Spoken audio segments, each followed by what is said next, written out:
ভোলা পৌরসভা কর্তৃক রাতের আঁধারে অবৈধ ও বেআইনিভাবে জিয়া সুপার মার্কেটের প্ল্যান বহির্ভূত অবৈধ স্থাপনা বন্ধের দাবিতে মানববন্ধন করেছে জিয়া সুপার মার্কেটের সকল ঘর মালিক, ব্যবসায়ী ও কর্মচারীবৃন্দ। রবিবার 25শে সেপ্টেম্বর দুপুরে উক্ত মার্কেটের সামনে এই মানববন্ধন অনুষ্ঠিত হয়। অবৈধ স্থাপনা বন্ধের জন্য 24 ঘন্টার আলটিমেটাম দিয়েছে ব্যবসায়ী নেতারা। অন্যথায় এই সময়ের মধ্যে দাবি আদায় না হলে কঠোর কর্মসূচি দিবেন বলে হুঁশিয়ারি দিয়েছেন তারা। মানববন্ধনে বক্তব্য রাখেন জিয়া সুপার মার্কেট মালিক সমিতির সভাপতি মোহাম্মদ ফারুক, সহসভাপতি আব্দুল বারেক, মোহাম্মদ শামীম, কোষাধ্যক্ষ সালাউদ্দিন, যুগ্ম সাধারণ সম্পাদক মোহাম্মদ দুলাল, সদস্য মোহাম্মদ বাবুল সহ সমিতির নেতৃবৃন্দ। এই সময় বক্তারা বলেন, আপনাদেরকে অসংখ্য ধন্যবাদ। অতীত আপনারা আমাদের সকল বিপদে পাশে এসেছেন, আজকেও আবার সক্রিয়ভাবে আমাদের পাশে আসার জন্য আপনাদেরকে আমরা আন্তরিকভাবে ধন্যবাদ জানাচ্ছি। প্রিয় সাংবাদিক ভাইয়েরা, আপনারা জানেন জিয়া সুপার মার্কেট ভোলা শহরের প্রাণ কেন্দ্র অবস্থিত। এই মার্কেটে 2000 মানুষের রুটি রুজি এখানে হয়।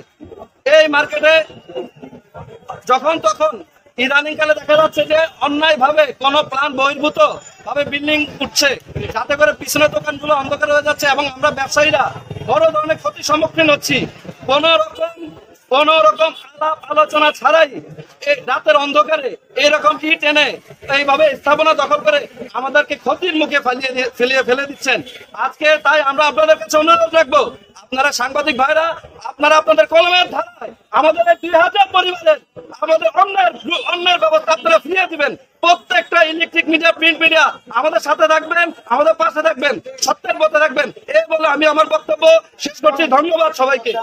একটা গোলদার ফেব্রিক্স, একটা বুনন, একটা ফেন্সি টেলার, এই 5টা দোকান আমরা একটা মারহাবা 5টা দোকান আমরা অবৈধভাবে হয়েছে, প্ল্যান বহির্ভূত হয়েছে।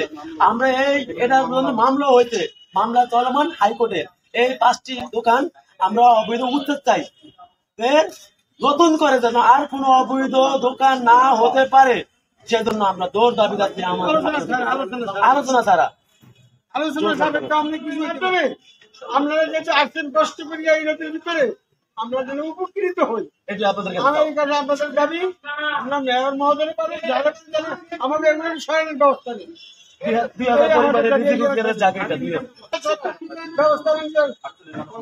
আমাদের একটা সময় দিতে আপনাদের মাধ্যমে জানিয়ে দেবো 24 ঘন্টা পরে কখন আমাদের কর্মসূচি আছে।